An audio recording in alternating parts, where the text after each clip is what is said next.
नमस्कार, मेरा नाम शुभम है और आप मुझे ब्रेन ऑफ बिहार पे देख रहे हैं। हम अपने लास्ट वीडियो में आप लोगों को 2-3 केस का डिटेल दिए थे कि 8 जनवरी 9 जनवरी को लिस्ट होने वाला है। वो लिस्ट हुआ था, उसके सुनवाई में क्या हुआ ये जान लीजिए।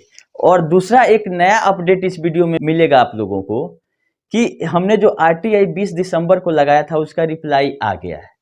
और रिप्लाई में 7 जनवरी तक का सीआरसीएस पोर्टल से रिलेटेड डाटा सीआरसीएस ने हमको भेजा है।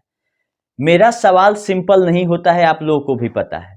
चाहे वो हम सहारा से पूछे, चाहे सीआरसीएस से पूछे या सरकार से पूछे, हम वही सवाल करते हैं जिससे लोगों को मतलब रहता है।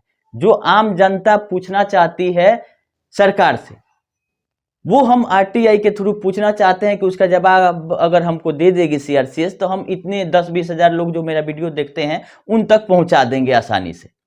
तो यही इस वीडियो में आप लोगों को बता देंगे। तो अपडेट ले लीजिए कि सहारा लाइफ वाला जो मामला था उसमें कुछ नहीं हुआ है। 8 जनवरी को केस लिस्ट हुआ था, लेकिन ऑर्डर में वही चीज लिखा आ रहा है जो कि पिछले बार सुनवाई में 12 दिसंबर वाला में बोला गया था कि एक प्रिजाइडिंग ऑफिसर रिटायर हुए हैं, उसके चलते नया बेंच बनेगा तो सुनवाई होगा। और अगला डेट इसका दे दिया गया है आपको 20 फरवरी 2024। तो कोर्ट कचहरी का मामला ऐसे डेट पे डेट मिलते रहेगा। और सहारा लाइफ में अब अगला कुछ जो भी होना होगा 20 फरवरी को डिसाइड करेगी सिक्योरिटीज अपीलेट ट्रिब्यूनल।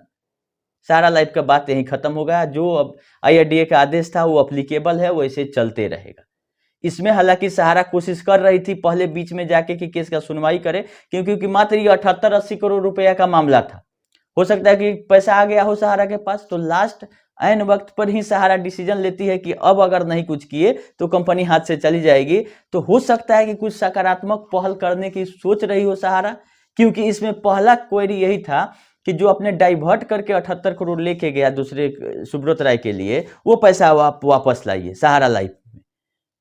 तो हो सकता है इस पे एग्री हो गई हो कि सहारा लाइफ को हम बचाना चाहते हैं, हम इतना पैसा जमा करें। जो भी हो अभी सुनवाई में होगा, लेकिन कोर्ट अपने हिसाब से चलेगी, उसको किसी से मतलब नहीं है। अगला डेट मिल गया है 20 फरवरी।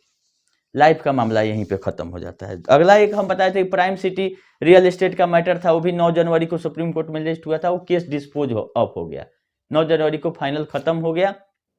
और इसमें जो अपील करता है वहीं डिस्पोज ऑफ मतलब सेटलमेंट कर लिए, काम खत्म। 13 लाख का ही एक चेक इशू हुआ था लास्ट ऑर्डर में, और मात्र 13 लाख 15 लाख 20 लाख के लिए सुप्रीम कोर्ट तक लड़ाई गया था और सेटलमेंट लास्ट में हुआ तो केस खत्म हो गया।